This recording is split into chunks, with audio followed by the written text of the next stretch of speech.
ఆత్మీయ భగవద్బంధువులందరికీ కూడా హృదయపూర్వక నమస్కారాలు. కృష్ణం వందే జగద్గురుం వాసుదేవాయ మంగళం. సర్వశాస్త్రమయీ గీత వ్యాసో నారాయణో హరి. యత్ర యోగీశ్వరో కృష్ణో యత్ర పార్థో ధనుర్ధరః తత్ర శ్రీ విజయోర్భూతి ధ్రువాన్నితిర్నిత్ర మమ. అన్యదా శరణం నాస్తి త్వమేవ శరణం మమ. తస్మాత్ కారుణ్యభావేన రక్ష రక్షో శ్రీ గోపాలకృష్ణ. కృష్ణం వందే జగద్గురుం. ఓం గం గణాధిపతయే నమః. ఓం నమ శివాయ. శ్రీమాత్రే నమః. జయ గురుదత్త. ఈరోజు మనము నవవిధ భక్తి మార్గాలలో ఈ యొక్క పాదసేవనం అనేటువంటి అంశం గురించి మరి తెలుసుకునే ప్రయత్నం చేద్దాం. నాకు తెలిసినంతలో సంక్షిప్తంగా చెప్పే ప్రయత్నం చేస్తాను. పాదసేవనం అనంటే ఒకరి పాదాలను మనం పూజించడం, లేదా వాళ్ళ పాదాలను మనము ఆ రకంగా వారికి పాదాలను పట్టి ఒత్తడము, మన యొక్క భక్తి శ్రద్ధలను ఆ రకంగా ప్రదర్శించుకోవడం అనేటువంటిది ఒక మార్గం అయినప్పుడు, మరి ఇక్కడ అందరికీ ఒక ప్రశ్న వస్తుంది, భగవంతుని యొక్క పాదసేవను ఎలా చేయగలం? ఇప్పుడు ఈ రోజుల్లో కలియుగంలో భగవంతుడు ప్రత్యక్షంగా ఎక్కడ ఉంటాడు అని అన్నప్పుడు, మనకు భగవంతుడు ప్రత్యేకంగా కనిపించకపోయినా ఆ భగవంతునికి చేరువైనటువంటి వారు, భగవంతుని మార్గంలో తరించినటువంటి వారు అంటే గురువులు, సిద్ధ గురువులు, పరమహంసలు, సాధువులు, సన్యాసులు, ఇట్లా వీళ్ళందరూ కూడా మనకు తారసపడినప్పుడు వారి యొక్క సేవ చేయడం, అంటే వారి సేవ అంటే తదేకంగా కాళ్ళొత్తడమే పాదసేవ కాదు, వాళ్ళకు సపర్యలు చేయడం కూడా ఒక గొప్ప పాదసేవ లాంటిది. మరి ఈ రకంగా సపర్యలు చేయాలి అని అనుకున్నప్పుడు ఈ రోజులలో ఎవరైనా అడుగుతారు, ఏ ఏ బాబా నిజమైన బాబా, ఏ సాధువు నిజమైన సాధువు, ఎవరిని నమ్మాలి ఎవరిని నమ్మకూడదు అనేటువంటిది. అందుకని చెప్పి ఇదేమైనప్పటికీ కూడా మనం ఒక రోజులో బాబా అనగానే, 2 రోజుల్లో బాబా అనగానే కాకుండా, మనం కొంతకాలం నుంచి చూస్తూ ఉన్నటువంటి వాళ్ళు, మనకు ప్రత్యక్షంగా మనం చూసినటువంటి వారిని మనము వారిని ఒక పాదసేవ చేయడంలో ఎటువంటి తప్పు లేదు. అంతెందుకు, ఏ బాబాలకి ఏ సాధువులకి పాదపూజ చేయకున్నా కూడా తల్లిదండ్రుల యొక్క పాదపూజ చేయడం కూడా ఆ భగవంతుని యొక్క పాదపూజ చేసిన దానితో సమానం.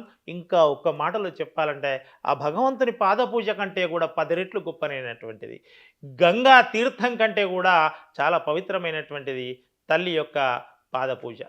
ఈ రకంగా తల్లిదండ్రుల పాదపూజ చేయడం, లేదా మన జీవితంలో మనం ఎదగడానికి, మన జీవితాన్ని సంస్కరించుకోవడానికి, ఈ ప్రపంచాన్ని దర్శించడానికి జ్ఞానబోధ చేసినటువంటి మన గురువు కూడా మనకు భగవంతునితో సమానం. ఆ గురువు ఎక్కడ కనిపించినా అతని పాదాలకు నమస్కరించడం, పాదపూజలు చేయడం కూడా అది శ్రేయోదాయకమైనటువంటిది. ఇది కూడా పాదపూజ కిందకే వస్తుంది.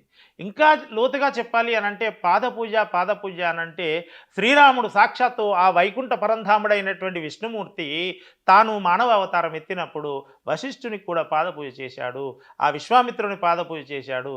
తనకు తెలియదా నేను రాముణ్ణి, నేనెవరు, నేను విష్ణుమూర్తిని, వీళ్ళ పాదపూజ చేయడం ఏమిటి అని. అలా కాకుండా పాదపూజ వెనుక ఉన్న పరమార్థం ఏమిటి అంటే మన అహాన్ని దించుకోవడం, మనలో ఉన్న గర్వాన్ని త్రుంచివేయడం, అవతల వ్యక్తిలో ఉన్న లేదా దైవస్వరూపులైనటువంటి వాళ్ళలో ఉండేటువంటి ఒక మహత్తరమైనటువంటి శక్తిని గుర్తించడం, వాళ్ళ యొక్క స్థాయిని మనము గుర్తించడమే దీని పరమార్థం. అలా మనకు గొప్పగా తోచినటువంటి వారి యొక్క పాదపూజ చేయడం అనేటువంటిది చాలా ముఖ్యమైనటువంటిది. ఇంకా పాదపూజ అని అంటే మనకు మహర్షులు లేదా ఋషులు, రాముడు, కృష్ణుడు వీళ్ళు సూచించినటువంటి మార్గాన్ని అనుసరించడం కూడా అది పాదపూజ కిందకే వస్తుంది. రామాయణం, రాముని ఆయనం అంటే రాముడు అనుసరించిన మార్గం, అంటే ధర్మము, నీతిని పాటించడమే ఆ యొక్క మార్గం యొక్క ముఖ్య ఉద్దేశమైనప్పుడు ఆ రాముని మార్గంలో మనం కూడా నడవడం అనేటువంటిది కూడా ఆ శ్రీరామచంద్రుని యొక్క పాదపూజ చేసినట్టే అని చెప్పి కూడా మనం భావించవచ్చు. ఏదేమైనప్పటికీ కూడా పాదపూజ అని అంటే ప్రత్యక్షంగా దేవుడు ఎక్కడ ఉంటాడు, నేను ఎక్కడికి వెళ్ళి చేయాలి అని అటువంటి ఒక ప్రశ్న మన మనసులో ఉత్పన్నం కాకుండా, చెప్పిన దాన్ని విశ్వసించి మన వేదాలు, మన పురాణాలు, మన ఋషులు, మన యొక్క ఆధ్యాత్మిక గ్రంథాలు ఏదైతే చెప్తున్నాయో దాన్ని విశ్వసించి ఆ భగవంతుణ్ణి ప్రతి దానిలో చూసి దానికి మనము నమస్కరించడమే పాదపూజ అని కూడా మనం భావించవచ్చు.